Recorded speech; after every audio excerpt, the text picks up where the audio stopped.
الحمد للہ رب العالمین والصلاة والسلام علی النبی الکریم محمد وآلہ وصحبہ اجمعین۔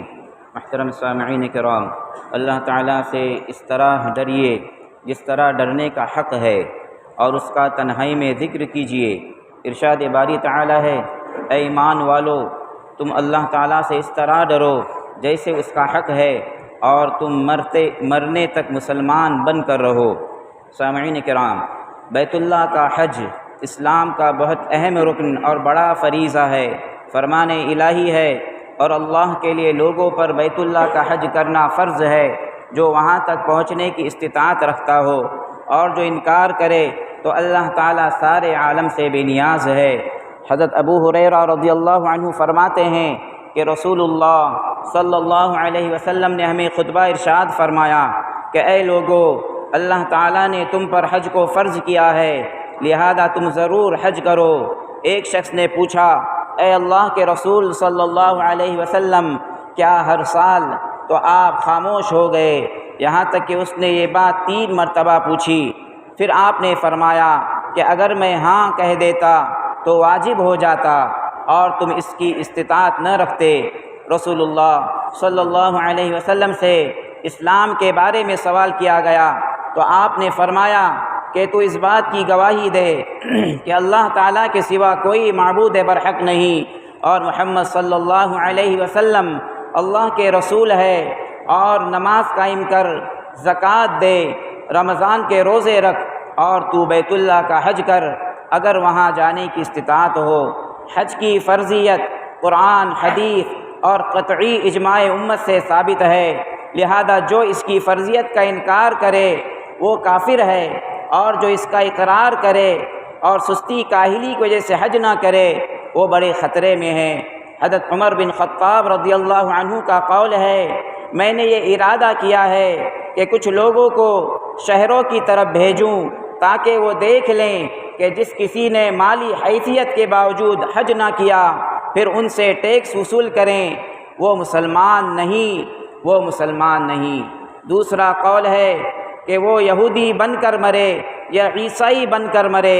اس بات کو 3 بار کہا۔ ایسا شخص جو حج کی استطاعت اور راستہ پرامن ہونے کے باوجود حج نہ کرے۔ رسول اللہ صلی اللہ علیہ وسلم کا فرمان ہے، حج کی ادائیگی میں جلدی کرو، کیونکہ تم میں سے کوئی نہیں جانتا کہ اسے کیا بات پیش آنے والی ہے۔ سامعین کرام، حج کے بہت فضائل اور اس پر بہت اجر و ثواب کے وعدے ہیں۔ حضرت عمرو بن عاص رضی اللہ عنہ فرماتے ہیں، اللہ تعالیٰ نے جب میرے سینے کو نور اسلام سے منور کیا تو میں رسول اللہ صلی اللہ علیہ وسلم کی خدمت میں حاضر ہوا۔ میں نے کہا، اے اللہ کے رسول، آپ اپنا مبارک ہاتھ دیجئے تاکہ میں آپ سے بیعت کروں۔ آپ نے اپنا مبارک ہاتھ دے دیا تو میں نے اپنے ہاتھ سے اسے مضبوطی سے پکڑ لیا۔ آپ نے پوچھا، اے عمرو، تم کیا چاہتے ہو؟ میں نے کہا، میں چاہتا ہوں کہ آپ شرط لگائے۔ آپ نے پوچھا، کس بات کی شرط؟ میں نے کہا کہ میری مغفرت کر دی جائے۔ آپ نے فرمایا، سنو، کیا تم نہیں جانتے کہ اسلام پچھلے سارے گناہوں کو معاف کرا دیتا ہے، ہجرت پچھلے سارے گناہوں کو ختم کر دیتا ہے، اور حج پچھلے سارے گناہوں کو مٹا دیتا ہے۔ ایک حدیث پاک ہے، جو حج کرے اور اس میں نہ کوئی فحش بات کرے، نہ بے حیائی کا کام کرے اور نہ کوئی گناہ کرے، تو وہ اس طرح حج سے لوٹے گا جیسے اس دن تھا جب اس کی ماں نے اسے جنا تھا۔ حدیث رسول ہے، ایک عمرہ دوسرے عمرے تک درمیانی گناہوں کو مٹا دیتا ہے، جبکہ بڑے کبیرہ گناہوں سے بچا جائے، اور حج مبرور کا بدلہ تو بس جنت ہی ہے۔ حدیث نبوی ہے، حج و عمرہ مسلسل پے در پے کرتے رہو، کیونکہ یہ فقر و محتاجی اور گناہوں کو اس طرح ختم کر دیتا ہے جس طرح بھٹی لوہا، سونا اور چاندی کے زنگ کو دور کرتی ہے، اور حج مبرور کا بدلہ تو صرف جنت ہے۔ ایک حدیث میں مسجد حرام اور مسجد نبوی میں نماز کا اجر و ثواب ذکر کرتے ہوئے فرمایا، میری اس مسجد میں نماز پڑھنا دوسری مسجد کے مقابلے میں 1000 نماز سے افضل ہے، سوائے مسجد حرام کے، اور مسجد حرام میں نماز پڑھنا 1,00,000 نماز سے افضل ہے۔